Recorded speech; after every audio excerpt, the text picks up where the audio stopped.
Hello, everybody, and welcome back to the Phoenix Wellness Coaching Podcast with myself, Jeanette Forder, the founder and owner of Phoenix Wellness Coaching. And it is a delight to be with you today. And this time it's a bit different. It's not me and my stream of consciousness talking to myself and giving you hopefully really great ideas, but I am absolutely delighted to be able to invite a guest along. So I am going to be talking to the lovely Maria, who has joined us today. So hi Maria, it's good to have you on here. Hi Jeanette. Excellent. So Maria and I have known each other, I think, must be a couple of years, do you think, Maria? Or actually, it's more. I think it's more than that, Jeanette. We've known each other for quite a few years, actually. Wow. Yeah, absolutely. Just goes to show how time flies, doesn't it? I know, as you get older. Yes, that's a whole other story. So yeah, Maria and I have known each other for longer than I had anticipated, but it's always been really good. We connected online through various wellness groups and networking events, talked a lot online, and then we've met face-to-face a couple of times, reignited our love of coffee and books and all things like that. But I'm here today to interview Maria because this season of the podcast is all about our values, how our values drive our behaviors, drive our decision making, the choices we make in life, and how they then kind of play out into our emotions. Yesterday, I was talking all about authenticity and how our values play into that. So we should have a really great conversation with Maria. And Maria, what I do now would be great if you wouldn't mind telling us a little bit about yourself and what you do. Yeah, thank you, Jeanette. Well, actually, I was previously a bilingual English-French-speaking virtual assistant for many years, actually for 18 years. Started my business in 2002. And in 2017, I decided to retrain to become a solution-focused hypnotherapist. As people have always been my passion, I wanted to help them just to understand themselves more and to move on from perhaps any trauma they'd experienced or acute anxiety or any issues they were experiencing then. So yes, I retrained in 2017 and I started my business in 2019 after winding down my previous business. So yeah. So that's really interesting because you would, on the face of it, think that being a virtual assistant and a hypnotherapist, two very different fields. But I can kind of see a link there, which is caring and supporting others. And is that caring and supporting others important in your life? Oh, definitely. Absolutely. I've always had a passion for it. And I suppose as being a mother, a nurturer, you know, I suppose it's always been my role, really, as for a lot of women. We are nurturers. And I grew up in I wouldn't say it was a perfect family, though.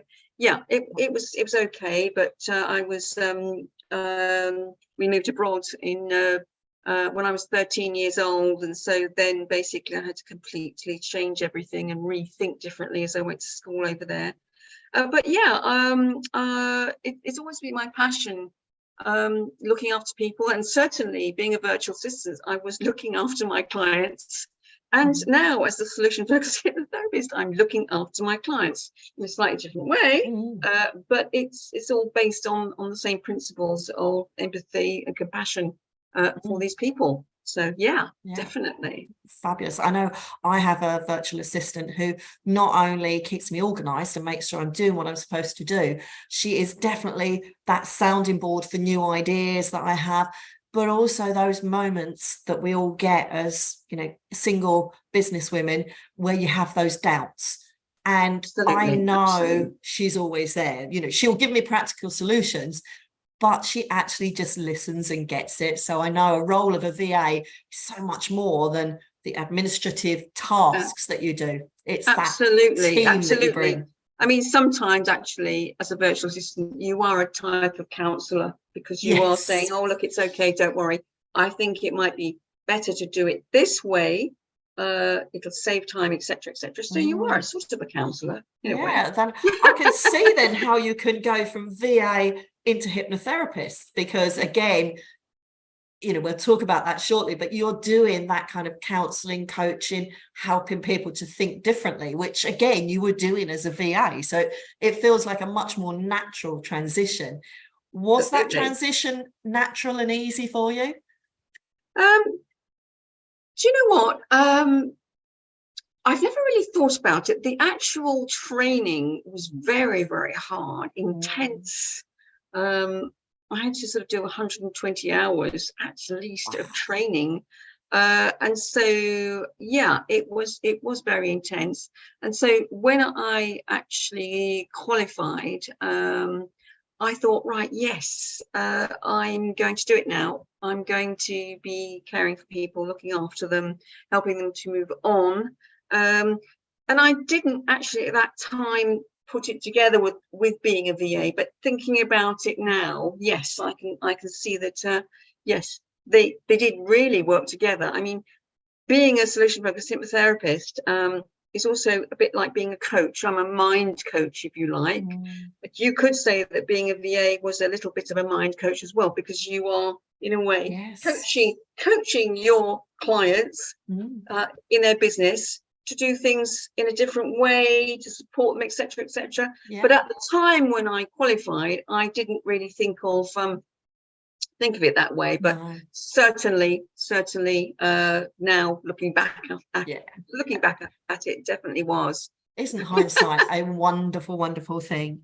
So you're a solution-focused hypnotherapist. Can you tell us a little bit of how that works? Yeah, so solution-focused hypnotherapy, basically it's a collaborative process between myself and my clients, and it's designed to reduce anxiety, calm the mind, using a powerful combination of psychotherapy, neuroscience, it's about the brain, and hypnosis, so that the client is able to make the changes they need in a relatively short period of time.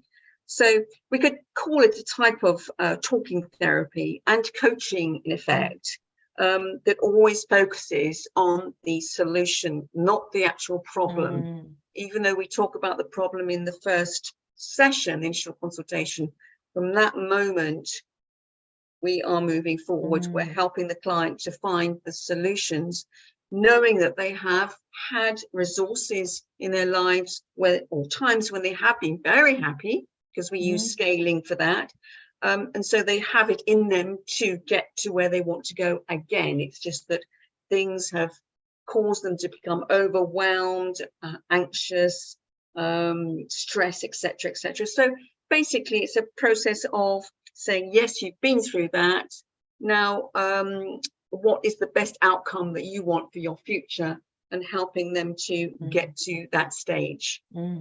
Yeah, so it's really future focused and, as you say, solutioning, because oftentimes perhaps, you know, if somebody has experienced a trauma and they go to a counsellor, they're reliving that trauma time after time after time to try and find a way through, whereas obviously you're not doing that so much with hypnotherapy. Absolutely. I mean, counselling, you're going over it. And obviously the counsellor is helping you to understand why.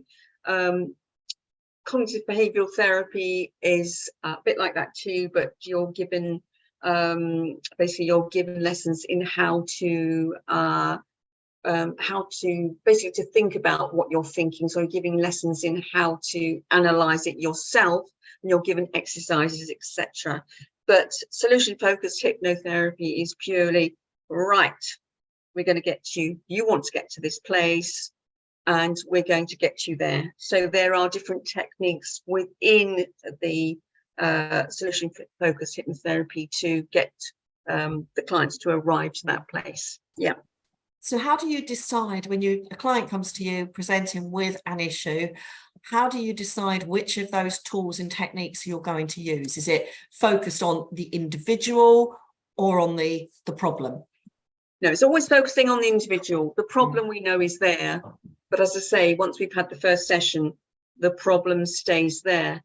they might say, oh, okay, yes, I did this. They might bring it up in the first or second session, and I'll say, okay, well, maybe we'll talk about that later. Okay, but we always leave that because we all our problems come from our past, generally speaking. So it's in the past, and so it's on the individual, based on the individual. But the techniques I use always follow the same pattern. So there's a pattern of techniques I use.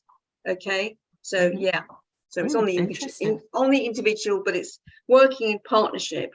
And it's going to be hard work for them. And I always say, it might be a bit of hard work. Are you prepared to do it? Yes, I am. So we work in partnership together. That's, again, it's like with coaching, the individual needs to be in the right frame of mind and the right space to want to make that change, because working on ourselves is difficult. Sometimes we have to shine a light on areas that we'd really rather were, kept in the dark and hidden away from everybody.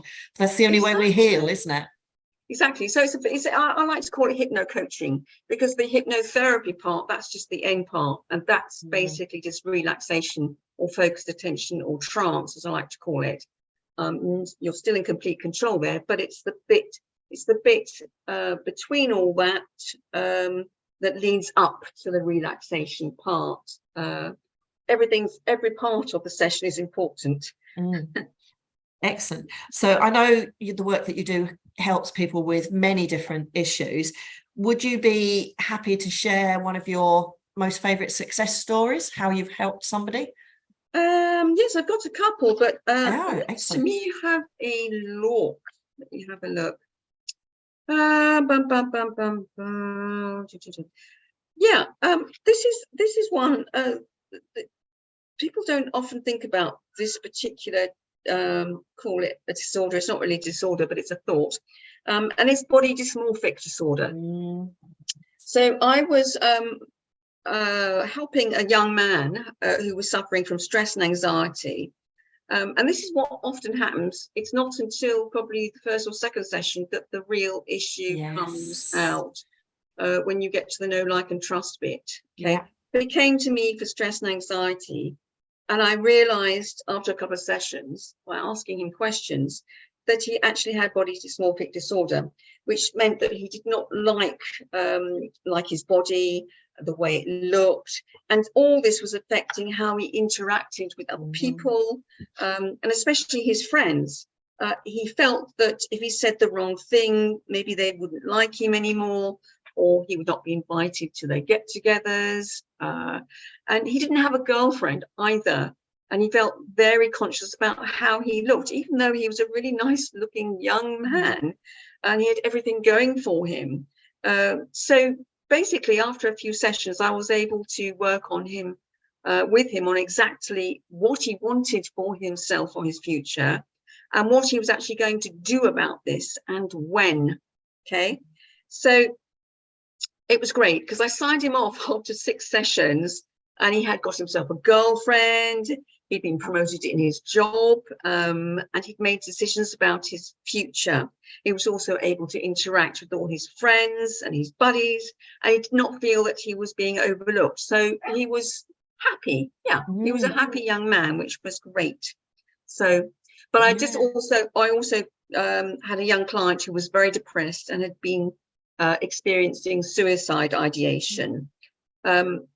She had spent many years looking after her mother, who was seriously ill and had passed on the year before. She also had a young son, and was petrified about him starting nursery school. So I'm not quite sure where that came from. But she came to see me, and I knew there was a lot to do with this young lady because of her suicide ideation, especially. So it was my duty of care to put together for this young lady an action plan for when she felt really down, and had suicidal thoughts, which I did. And I actually managed to turn this young lady around in 6 sessions. Her son started to go to nursery school and loved it. And she's now doing really well with her business. Oh, that's amazing. So there was so many what ifs there for this young lady. And so we had to work on all sorts of things to bring her back to her actual reality, and what she actually wanted for her future. Oh, And fantastic. yeah, it was great. It was absolutely lovely. So yeah, those are But just two they're of my really both, lovely cases. yeah, both lovely stories. The Yeah, chap, firstly, you don't expect men to be suffering with body dysmorphic disorder. You no, don't you don't. expect it. You think that's a female thing. So that just goes to show it. But what a wonderful outcome for him. And then It was great. on the flip side, you have the lady who is having suicidal thoughts.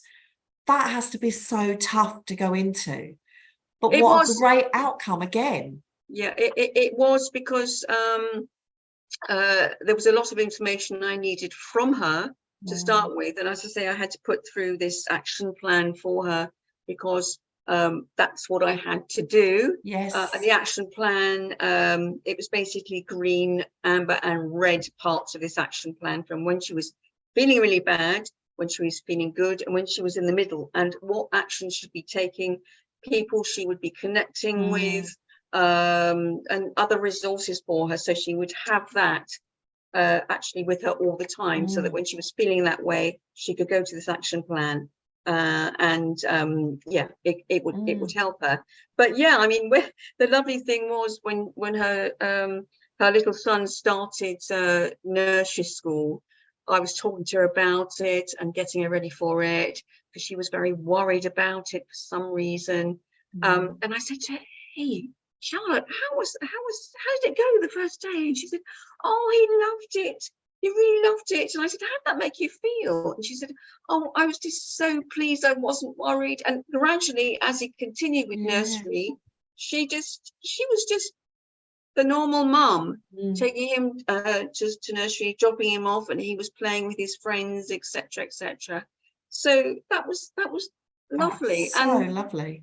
And just to actually see, and the young man also, just to sort of see his change. He bought himself a leather jacket, and he changed some things that he was wearing. He wanted to get some new trainers, and he did. And it just made me really, really happy to see these people, the change in them. Yeah, so phenomenal. I mean, that also brings me on to thinking about, obviously, sometimes, and I know this one isn't in our little checklist, but this is what happens. We pick up different things on the conversation. But obviously, when you're supporting someone who is in a very low, very vulnerable state, what do you do to look after yourself so that nothing, you're able to make that break between what you're hearing and empathizing, and making sure that actually it's not creating more issues for yourself personally? What do you do? Well, what I do is I just know that it's my passion, it's my work, and I know that I'm, each week that I am seeing them, I'm going to see progress, and that's what I look forward to. So I feel very sorry for them, and I just want them to be better. But I know that it's just my work to take them to that place. So that gives me a lot of encouragement each week, seeing the progress. So I'm okay with it. I'm okay with it. I don't let it get to me, because this is what I do, and this is what I love doing. And as I say, seeing the progress and then signing them off at the end is just it's just great. Absolutely fantastic. Brilliant. That's really good to hear, because I know sometimes when you're empathetic and doing these kind of heart-centered, heart values-driven roles, whilst they're our passion, we can become a little bit like sponges, and they get a bit soggy, and you need to find a way to wring them out before the sponge wrings us. But I do some mindfulness, because I love mindfulness, and I do listen to a hypnotherapy audio that I purchased for myself. Fantastic. and I read books, but it's just the joy of actually seeing the progress that helps me to continue. Brilliant. That's fantastic. So in my day life, I'm a menopause coach, so I help women and their partners and organizations thrive through menopause, and particularly with private clients, I know that hypnotherapy along with CBT are some of the tools that we talk about as being really beneficial for ladies to manage their symptoms. I don't know if that's an area that you've looked at, but how would you mind saying a little bit about how hypnotherapy perhaps can help with those menopausal symptoms? Yeah, because certainly in perimenopause and menopause, and actually Post as post-menopause, well, yeah, because it doesn't stop when you get into no, it post, doesn't stop. yeah. I mean, I'm post-menopausal, and sometimes I go up and down, up and down. Yeah, me But too. it's actually mindset, which is super important for this, and also the limiting beliefs, because obviously when you're going through this, your estrogen levels are dropping, and your cortisol levels are increasing. Yes. So basically, your limiting beliefs are increasing because you just think, well, what if now? Where is my life now? What's in it for me, this life? And so there are lots of beliefs that you have simply because you're dropping estrogen, the cortisol levels going up, and so it's mindset. So it's working on clients' mindsets about the transition they're going through. They're knowing that they're going to get through it, but sometimes they perhaps are in a job that maybe they are not enjoying anymore because they're not getting the support. They're going through maybe their symptoms, but they're at work and the management are not actually paying attention to how they're feeling, and they're sitting there sometimes in tears because they think, oh, what am I doing? I got to this stage in my life and I'm just sitting here in this factory or office or wherever, and I don't know whether I can do it anymore. And so a lot of women are leaving their positions simply because they're not getting the support. So it's the mindset, really. Okay, if you are thinking about that way, what else can I do? Yes. Where can I go? Yeah. So it's with hypnotherapy, it's working on again that your purpose and your best outcomes. What do you want? Where do you want to go? Okay. And getting them to understand that they are still beautiful, they are still women, they still have a lot left in their life, even though they come to what they call the third age year, group? something like that, something derogatory like that. But that they are still beautiful women, and there are things that they can do. I mean, I've read a fantastic book by Christine Northrup, a major book. I'm just trying to think. It's about menopause, and in it she's talking about some women, some of her clients who've had fantastic jobs, earning loads and loads of money, and then they just decided that our grass is being cut. Sorry about this. That's all right. But they decide that they are going to leave their work, and maybe they're going to work in a charity shop, or do some volunteering or something, because they want to actually interact with people. They want to not feel so stressed. It's the stress and anxiety. I'm going into that office. I don't want to be in there. So it's helping them to decide what they want to do. Because it's not a good place to be in if you really are suffering. And it obviously affects their partners as well, but that's another story. And their balance is being upset. So that's where it's so good, is the mindset, thinking of things. I always, looking back, I don't focus on the symptoms, because I was that woman that you talk about in the job that suddenly I've been doing for a long time and loved, suddenly hated it with such gusto. It was unreal. Didn't care about the team, just wanted out, but didn't know what to do. Now looking back, I say to people, when you're in that situation, think about it as an opportunity.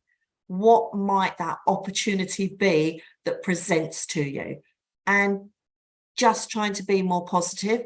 It's difficult when you're in the middle of that maelstrom and it's all very messy and that, but if you can focus on that positive, if you can think about changing that mindset. I joked with somebody and said, when I was going through hot flushes, like last year when I was in hot flushes, and I said to him, I am loving my hot flushes and my night sweats because it's saving me money.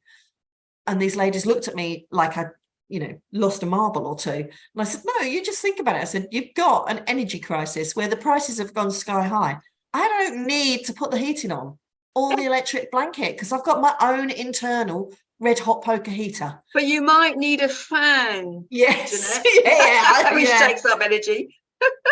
I resorted to just moving the covers backwards and forwards. I know. I've always got my fan on. I mean, even now I'm kicking the duvet off and the fan's on. Because, yeah. It's a joy, isn't it? So we've talked at length around your role and what you do, and that's starting to bring out some of your values. Your value of care and empathy for people, helping people is definitely there. And that focus in taking them on a journey, so you're almost holding their hands, showing them the way. But, I know from our conversations that your values are central to everything that you're all about. And like another Maria, who I interviewed, you have Christian faith right deep in your core. And I wonder if you could tell us just how that has shaped your life and those values that you get through the Christian faith. Well, I mean, my values have always been empathy, compassion, and honesty. Being empathetic to people has always been my firm belief. Wherever they've come from or whatever has happened to them, it's how I feel. And being compassionate is my emotional response, which leads to my desire to help. So being absolutely honest also about everything is a great characteristic and leads to good relationships, and that's what I look for. I know that you know that my Christian beliefs are central to my life, and you've asked me to answer that question, but my Christian beliefs are actually very private to me. But I know that empathy, compassion, and honesty are all from God's word. So that's all I would like to say about that. Yeah, no, that's absolutely fine. And I totally understand and respect that. I know sometimes we can find ourselves in situations where our values or our beliefs are being called into question. On the first episode, I talked about some of my values and the fact that honesty, again, is important to me.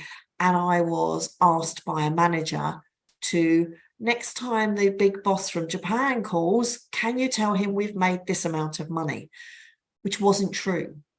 And he asked me to lie and tried to pass it off as, oh, it's just a little white lie. It just makes me feel good. But for me, it was a massive red line in the sand that I was not prepared to step over. It led ultimately to, amongst other things, to me walking away from that career, because no longer were my values and the values of the organization gelling together. So I wonder if you can tell us how you feel, if there's been any situations you've found yourself in that have challenged your values and what you've done about that. Yeah, there haven't been too many situations in what I'm actually currently working on. But all I'd say to you is I try to look at the whole picture of the situation itself. But actually, if there are any overriding emotions that I'm feeling about it, then I just do not become involved, or I say that I cannot offer my help. So that's all I'd say about it. I mean, looking at the situation you were in, that's absolutely awful. And if that was me, I would not have been able to do that either. I mean, obviously that is very extreme. So I haven't actually been put in situations like that. But as I say, if I was put in a smaller situation, or a situation that I felt was not you know, was not going to be good for me, or my values weren't being met by it, I would say, sorry, I can't do this, I can't help. Yeah. And it is knowing that your values are important, that you have that strength to do that. Because, you know, me walking away from the career, a well-paid career at age 30, going, you know what, that was the last straw. And I have to admit, I probably hadn't really focused on my values. I know our values have come into us and we build them from really young, around about age 4 or 5. And it's all about the way we're, you know, our families, how we're brought up, all of the belief systems and education. But they hadn't really come to a fore for me until I was in my early 30s. And at that point, it was like, no, you know what? Not happening. Stopping there completely. But if you think about it, Jeanette, I mean, our brains aren't fully developed till about 25.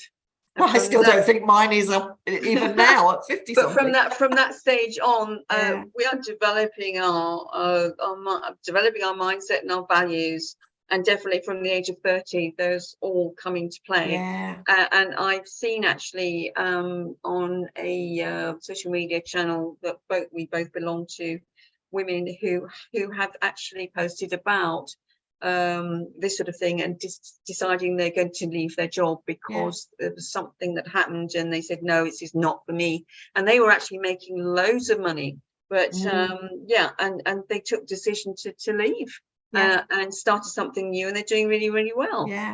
I think it's one of the bravest and actually the simplest decisions. When I left in investment banking, there was no question in my mind that it was the right thing to do. No, you had it in you to make that decision, and you knew that you didn't want to stay in that investment bank for the next 10, 20, 30 years, dealing with those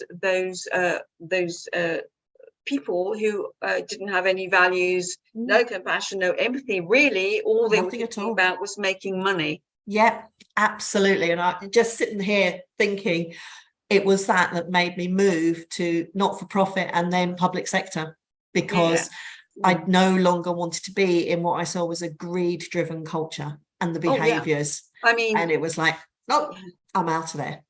This is the problem with our society, and it has been all the time. But it's all greed-driven, and when you see these things, you know, these huge companies, just I'm just saying to you about City Fibre, who were putting in 5G broadband. It's all about money. Nobody's actually asked to have it, but it's money. And you see sometimes all these ads on television, all these ads on everywhere now. It's money, money, money.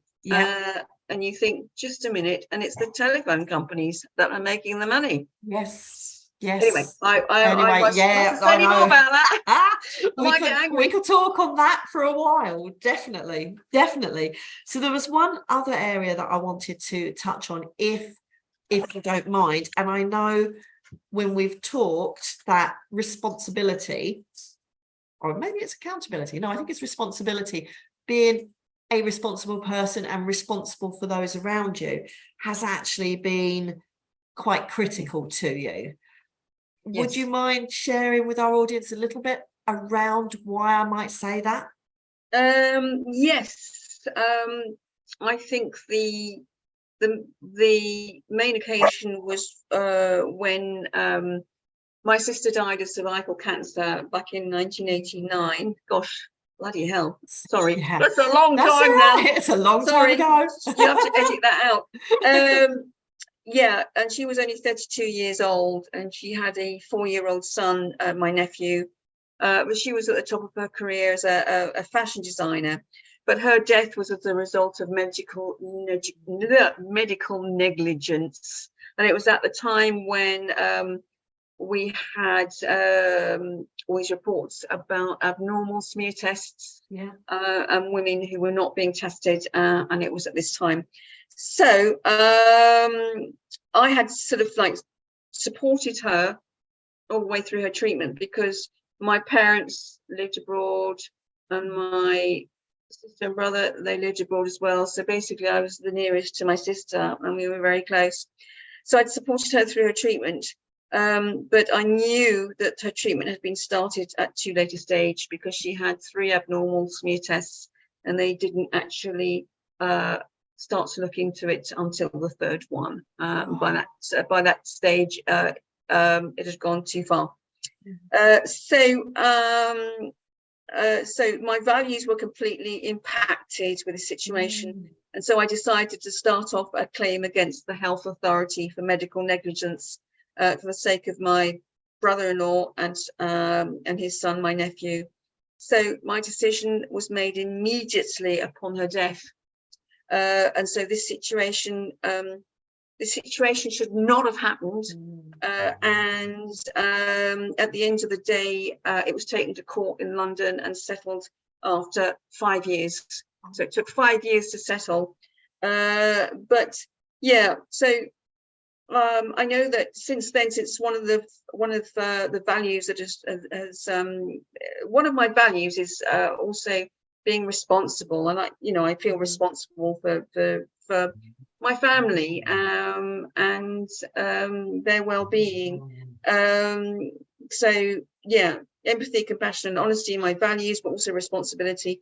So I felt it was my responsibility to take this matter further, and I wanted to do it as my brother, sister, and parents lived abroad. And so the scenario was that I basically started off with what we used to have as called the Community Health Council, as it was in those days, and they advised me on how to proceed with this claim. And I also felt it was my responsibility, as I had seen how it had affected my sister and her family, and I just could not leave it be. I just couldn't. Because I was watching it happen. It took 18 months from her diagnosis to her death. And it was awful, absolutely awful. Yeah, it was a terrible time. And so yeah, that was awful, absolutely awful. So but what a courageous thing to do. And I know you would say, but you know what, it was because they hadn't treated her fairly, it hadn't been done honestly, it was all of that. I couldn't leave it at that. I thought, no, this can't happen to anybody else. It does, but I couldn't. And so I went to see, through the Community Health Council, I went to see her doctor, and he wasn't very helpful. And then basically I put it through, it went through legal aid for my brother-in-law. And so obviously the solicitors did all the stuff that went with it, and it eventually ended up in court in London. But yeah, I thought, no, my beautiful sister, she was absolutely beautiful, gentle, and I saw her die. So I thought, no way. I cannot imagine how that must have felt, to be honest. Yeah, I mean, I was 29 years old, 29, and I thought, gosh, she was 3 years older than me. So there we go. So yeah, but even that story reminds me of what you've talked about, like with your hypnotherapy, your solution focused. You didn't keep reliving the upset and the trauma of what had happened to your sister. You saw a solution and you took action. Absolutely. I couldn't just leave it at that, because I say I was working through it with my sister, obviously not with treatment, but I just thought, no, I've got to do something. I couldn't just sit there. Yeah. So I did it.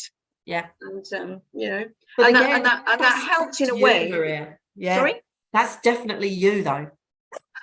You that I know. Yeah. I just thought and at the end of the day, my nephew got an amount of money, and I felt vindicated because it was medical negligence, and it was at that time when so many other women were having problems because of the I'm not quite sure exactly what the story was, but it was going on for ages.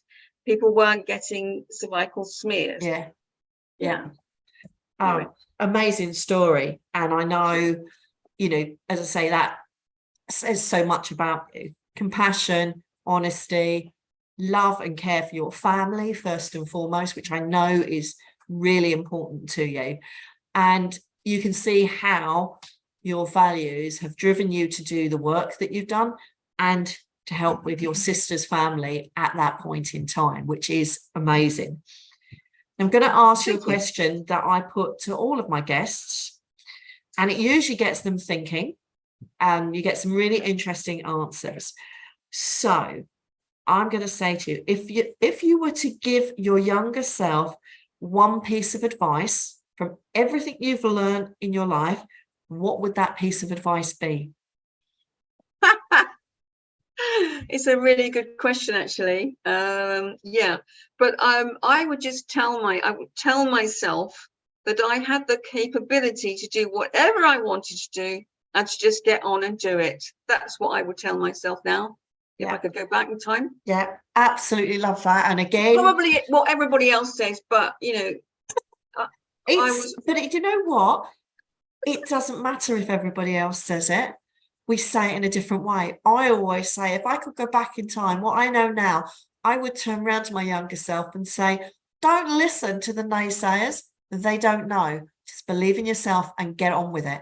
Exactly. And you're saying the same thing. Saying the same we thing. We can be anything we want to be or anybody we want to be, and we can do anything we want to do. Exactly. We don't, because we're constrained by other people's opinions, and they become our own self-limiting beliefs. So yeah, they are. Yeah, self-limiting beliefs is, at the moment, it's endemic.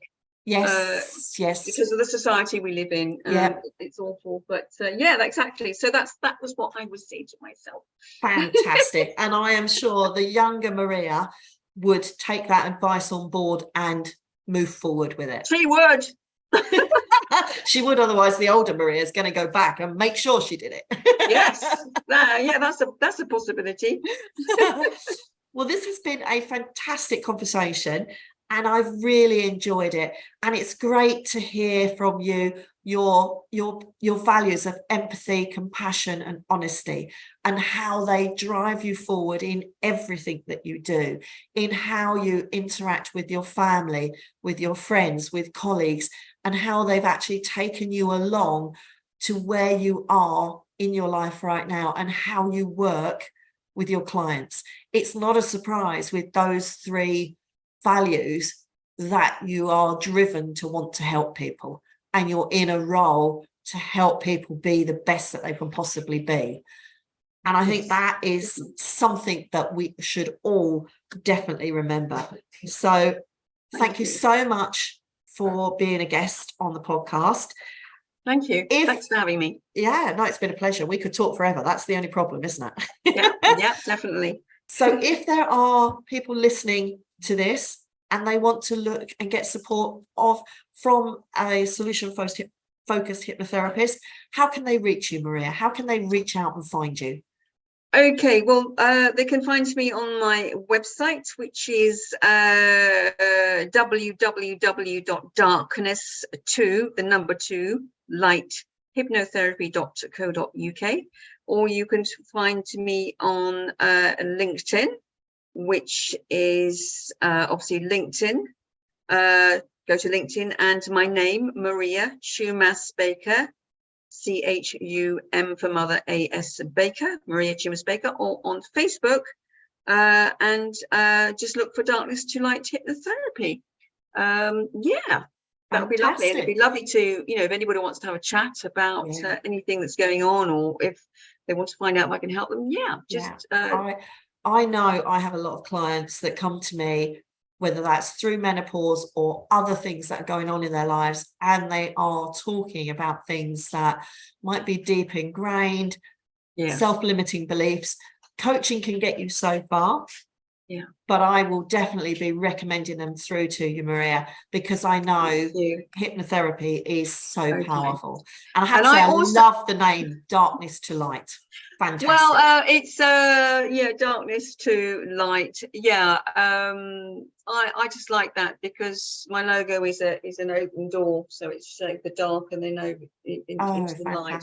But I also have a Calendly link on my website, Brilliant. like you, Jeanette. So if you want to have a chat with me, free chat, just book on there. Absolutely.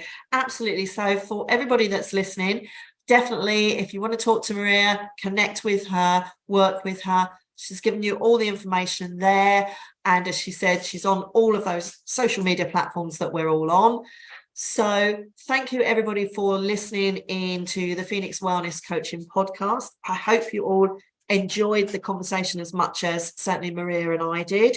Let us know, subscribe. We're on Spotify and Buzzsprout and you name it, we're there. Look out for us. If you are looking for any life coaching support, wellness, menopause support, then you can reach me at all the W's, phoenixwellness.co.uk, or email Jeanette at phoenixwellness.co.uk. And equally, if you can't find Maria or you forget after you've listened to this, give me a shout. I can always connect you. So fantastic. I will be speaking next week to lovely lady Lottie Mickelson, who is a laughter yoga practitioner who has a very interesting story. That promises to be a laugh a minute. And if it isn't, then we've got a problem. But we're trying to bring in lots of different guests. If you're listening, you've got somebody or you've got a really good story, get in touch, reach out on my website or social media, and we can have a conversation. So thank you very much, everybody, and we will talk soon. Oh, Maria, did you have something? Yeah, and if you want to come and see me, I make bloody good coffee too. Oh, you do. You make the best coffee, the best coffee in the most relaxing surroundings. Also definitely. Nice iced water with lemon in it if you don't like coffee. But I don't do alcohol though, not at my hypnotherapy sessions. No, that would well, we know alcohol doesn't help you to relax, does it?